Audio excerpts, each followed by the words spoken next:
You ever look back at a time in your life and wonder how the hell you didn't see it? Like all the signs were there blinking in red, practically screaming in your face, and somehow you just kept walking. That was me. A few months ago, living what I thought was a good, stable, ordinary life. Me, my wife Emma, and our daughter Zoe.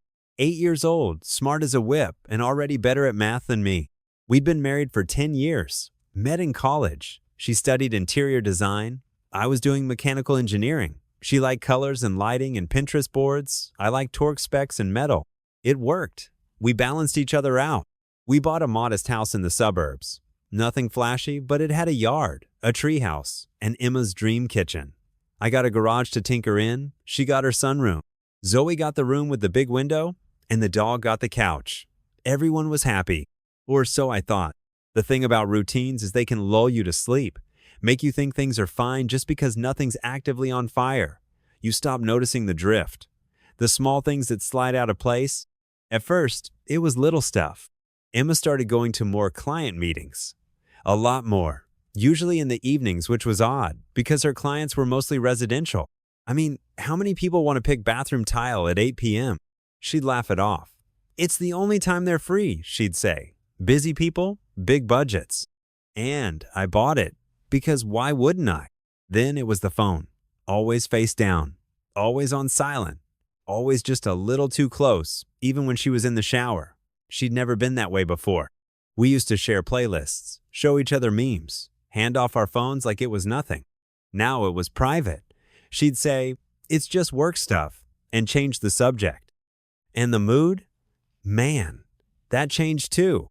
She used to hum in the mornings, used to put her cold feet on me in bed just to mess with me, used to leave little notes in my lunch, dumb stuff, like, "Don't forget you're cute." That all stopped.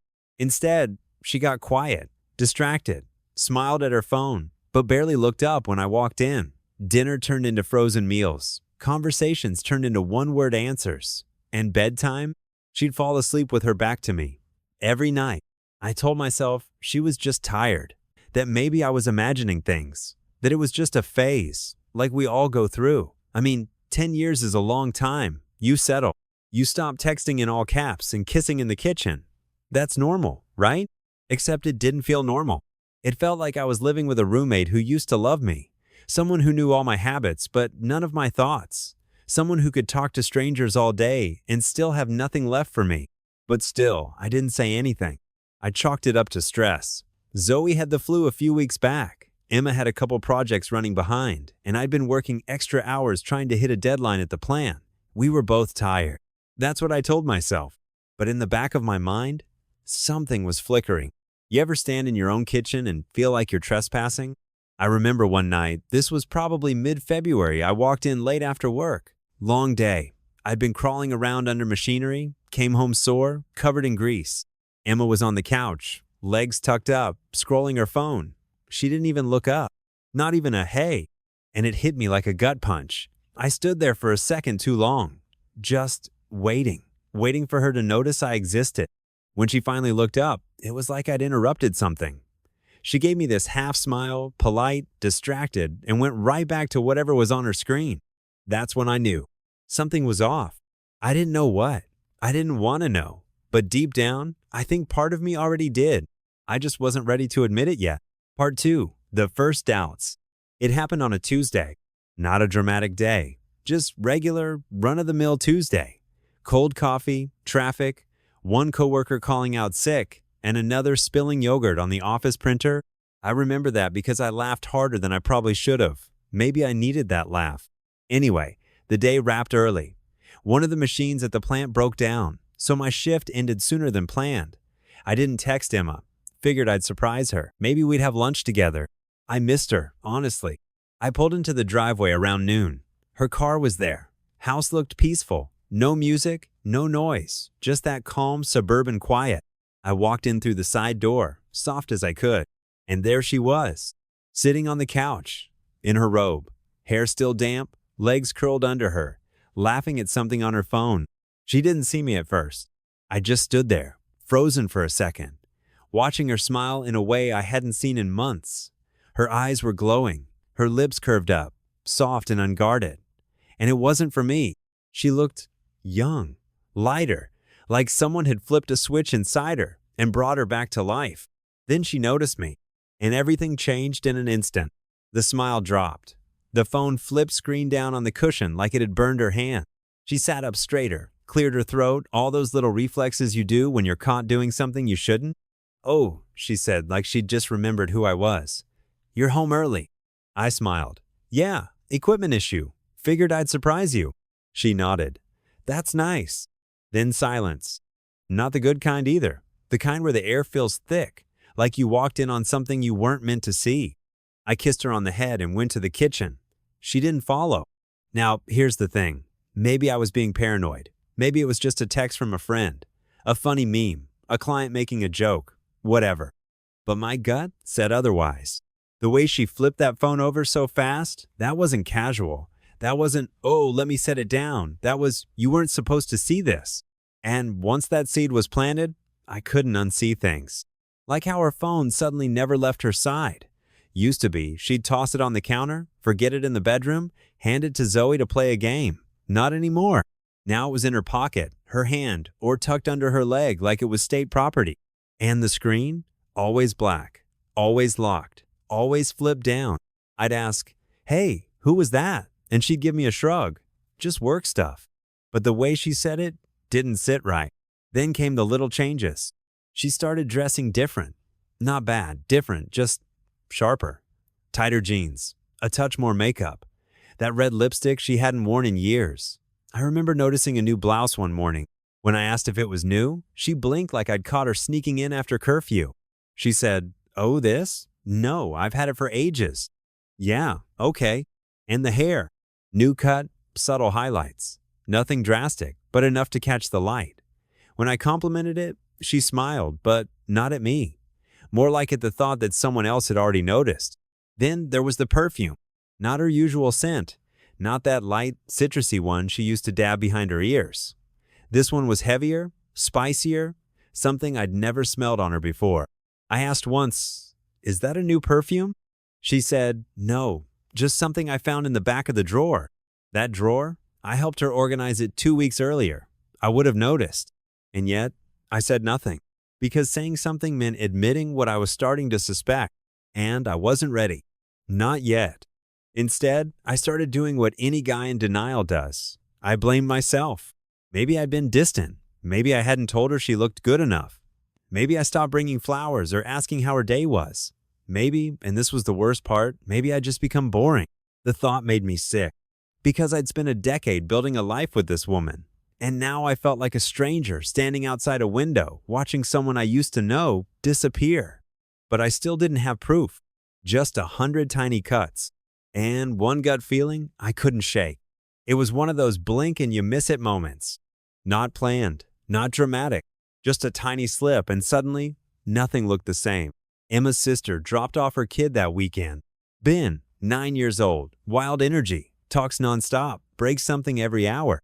He's a good kid, just built like a tornado. We were all in the living room.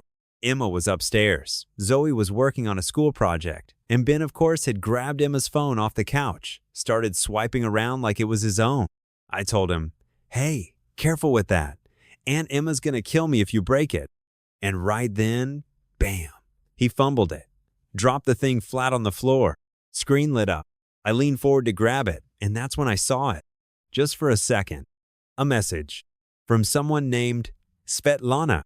The preview was still on the screen. I didn't read the whole thing, just a few words. "You looked amazing today. I keep thinking about the way you smiled." Then, it faded. Just like that. Gone.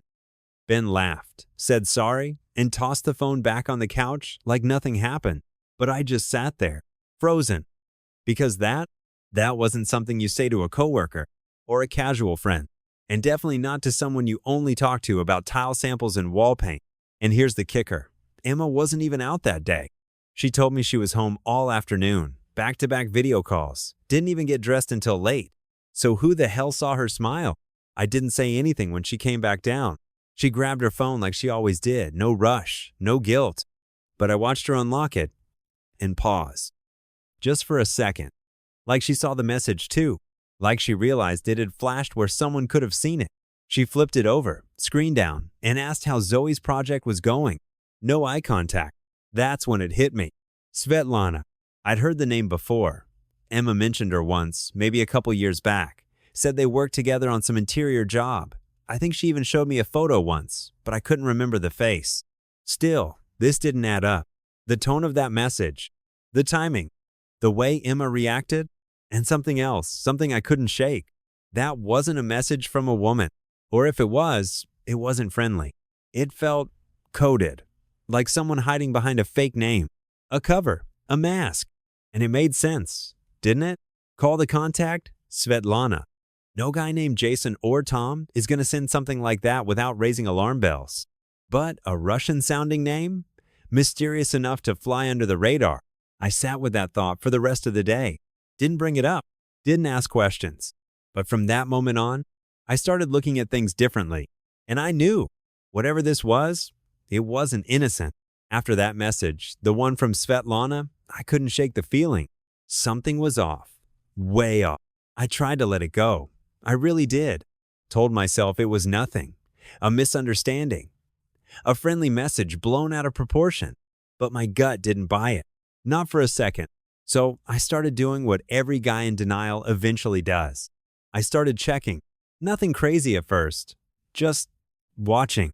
When Emma picked up her phone, how fast she locked the screen. When she typed with 2 thumbs fast like she was racing someone. And then switched apps the moment I walked in the room. Still, I had nothing solid. Just suspicion. But suspicion turns into action when it keeps you up at night. So one evening, while she was in the shower, I picked up her phone. Now look, I'd never done that before. Not once. I'm not that guy. I believe in privacy. I do. But that message, that name, that pause in her voice when she saw I was home early, it pushed me. The phone was locked, but I knew the code. Birthday of our daughter, reversed. She'd never changed it. I didn't go through photos. Didn't touch messages. What I did was go into her WhatsApp settings, set up a cloud backup, linked it to a new drive I created. Private. Hidden. I figured if there was something there, it'd show up eventually. If not, then I'm just a paranoid idiot who wasted a few hours on nothing. But a few days later, the backup finished. I opened it up one night in the garage, sat in the car, engine off, staring at the folder like it might explode if I clicked too hard, took a deep breath, and opened the chat labeled Svetlana. Only, it wasn't Svetlana. There were no girly emojis. No mentions of shopping or design work or girlfriend. It wasn't a woman. It was a man. Definitely. From the first line, I knew. The tone, the words, the way he joked, sharp, confident, cocky even. The things he remembered, the way he described her laugh. No woman talks about another woman like that, not unless they're writing a novel. I scrolled down. Photos deleted from her phone, but still there in the backup. Him, mirror selfies, gym, car, some conference room. Nothing explicit, nothing over the top, but enough. Enough to see his face. Enough to know Emma had been hiding something real. He used a fake name, probably a burner number, too. No last name, no social links, just a string of late-night chats, daytime check-ins, inside jokes, and that weird kind of intimacy that doesn't come from flirting. It comes from history, from repetition, from knowing someone a little too well. They didn't say anything specific, not in those messages. No, I love you. No hotel plans. But the weight of what wasn't said, that's what hit the hardest. Lines like, I wish today had lasted longer. Don't forget what you told me in the elevator. Or worse, he still doesn't suspect anything? That one stopped me cold. My throat went dry. I read it again and again. Because when someone refers to you in the third person and your wife doesn't correct them, yeah. I closed the laptop, sat there in silence for a long time. It wasn't a theory anymore.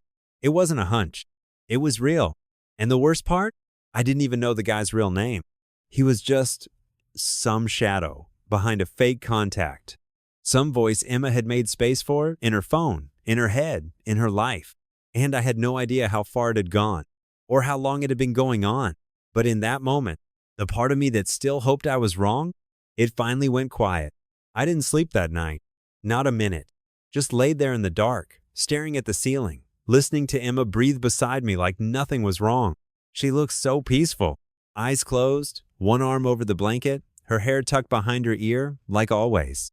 And I was shaking. I'd read every word in that backup, every message in that thread. I knew it all now. This wasn't a harmless friendship. Wasn't some accidental spark that got out of hand last week. No, this had roots. This had a rhythm. They had history. Messages going back months, maybe longer. Buried deep in nighttime chats, deleted call logs, muted notifications. I saw it all. The "I miss you." The "when can I see you again?" The "he's clueless. It's honestly funny sometimes." That one. That one hit like a gut punch. He's clueless. Me.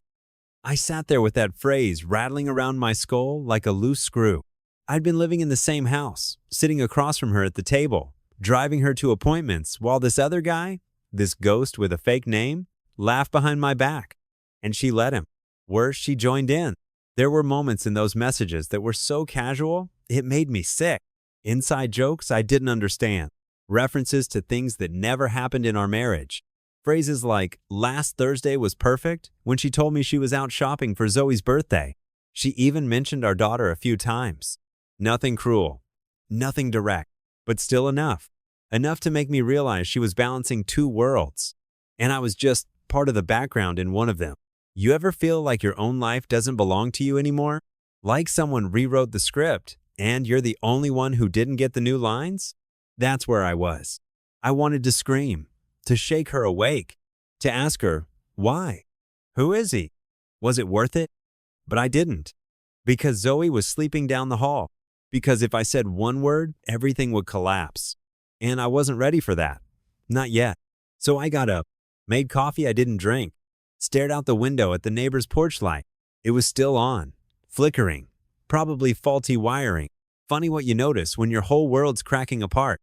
The next day, I went to work like nothing happened, nodded at people, answered emails, smiled when someone made a joke about lunch. And the whole time, I felt like a stranger in my own body. I couldn't think straight. Every time my phone buzzed, my hand shook. Part of me hoped it was her finally confessing, begging, explaining. But no, it was bills, weather updates, group chat memes, life pretending like nothing happened. I started avoiding eye contact with Zoe. Not because I was mad at her God. No, but because I couldn't hold it together. She'd ask something innocent like, "Can we watch that movie tonight?" And I'd just nod. Because what do you say? "Sure, sweetheart. Let's watch a cartoon while your mom lies to us both." I couldn't do it, so I stayed quiet, kept reading the messages at night, kept picking apart every word, every timestamp, trying to figure out when it started, how deep it went, whether it was just emotional or something else. And the more I read, the more I knew this wasn't new. This wasn't a mistake. This was a choice, a deliberate, repeated, carefully hidden choice. And she made it every day while sitting next to me at the dinner table, while saying goodnight to our daughter, while pretending we were still a family. That's when something inside me cracked. Not loud, not dramatic, just a clean break. I didn't cry, didn't scream, didn't throw her phone or punch a wall. I just felt cold, like the version of me who still believed in her was gone. I didn't confront her. Not yet. It wasn't that I was scared. It was more like I wasn't ready to hear the lies. Because that's how it always goes, right? You say, "Who is he?" And she says, "What are you talking about?" You show the messages, and she cries, or deflects, or tells you it didn't mean anything. I didn't want to hear it, not while I was still full of questions. So instead, I watched quietly. I started with the basics. Emma never turned off location services on her phone. She didn't need to. I'd never given her a reason to think I was watching. But now I was. Google has this thing, timeline history. Shows where you've been, how long you were there, when you arrived, when you left. I pulled it up late one night, and right there, plain as day, I saw it. 3 Wednesdays ago. She told me she had a client meeting in Midtown. Said it was for a nursery remodel. Even showed me some swatches and a Pinterest board. Only, the pin on the map wasn't Midtown. It was a parking lot off Wilcox Avenue, right near a gym and a coffee shop. I recognized the name from the backup messages. He mentioned it once. "The baristas here know my order by heart." It was small, but it was something. So I started comparing dates. I'd take the chat logs, timestamps, references, then line them up with her routes. And suddenly, everything lined up. The client meeting on Saturday? She was across town. Same coffee shop. The spa day with Michelle? Nowhere near the spa. She'd parked outside a residential building, stayed there for almost 2 hours, then drove back, humming in the kitchen like she'd just had a massage. Each trip had a matching message. Sometimes vague, sometimes obvious, but always synchronized. She was meeting him, regularly, carefully, like clockwork. I kept digging, checked her calendar. Fake names, fake projects.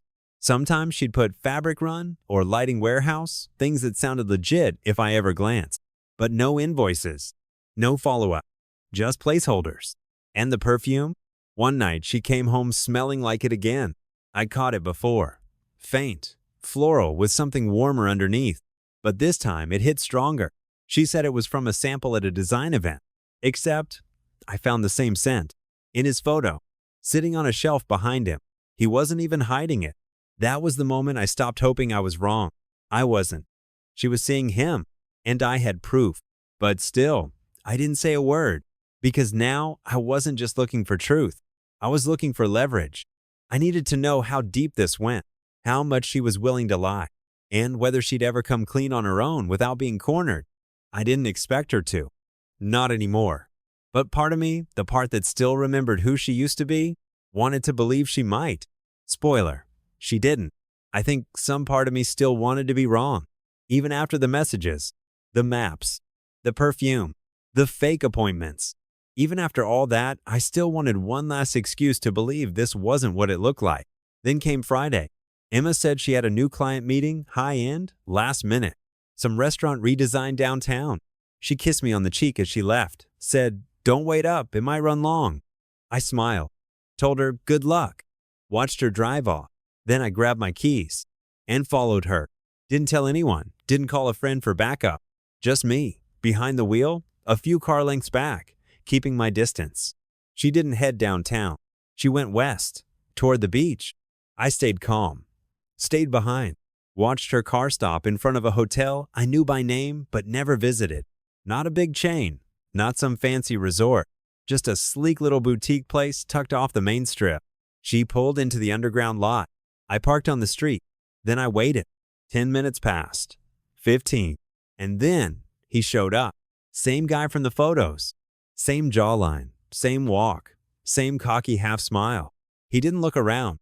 Didn't hesitate. Just walked in through the side door like he'd been there 100 times. I waited another 5.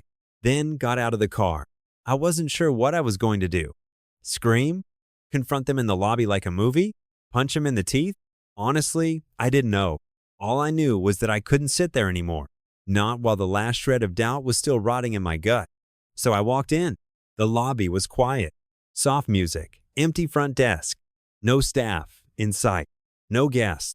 I stepped into the elevator and hit the button for the 3rd floor. Not because I knew which room I didn't, but because I had a feeling. 3rd floor open. Hallway empty. I took a slow walk down the corridor, heart pounding so hard I could hear it in my ears. And then I saw it. Room 312. Door cracked slightly, just enough to see the flicker of movement. A shape. Laughter. Her voice. And his. I didn't need to see anything more. I stood there for a second, frozen. Not out of fear, out of finality. This was it. Not a theory. Not a suspicion. Not some vague maybe. It was real. She was in that room, with him, laughing like I didn't exist. The woman I'd built a life with, the mother of my child, the one who used to trace circles on my arm when I couldn't fall asleep. And now, she was smiling in someone else's hotel room. I turned, walked back toward the elevator, didn't knock, didn't yell, just left. Because what was I going to say? Surprise? You forgot to mute your location sharing? None of it would matter. She'd already made her choice, and seeing it in real time was more final than any fight, any confession, any phone call. That image, that sliver of space between the door and the frame, was the last thing I needed, the last thread that snapped, and after that, there was no coming back. The next morning was quiet. Not the peaceful kind, the kind that feels heavy. Like the whole house is holding its breath. Like even the walls know something cracked. Emma got up before me, made coffee, fed the dog, packed Zoe's lunch. Same routine, same rhythm, but everything felt off. Or maybe I was just seeing it differently now. She acted like nothing happened. Like the night before didn't exist. Like I hadn't followed her, hadn't seen the truth with my own eyes.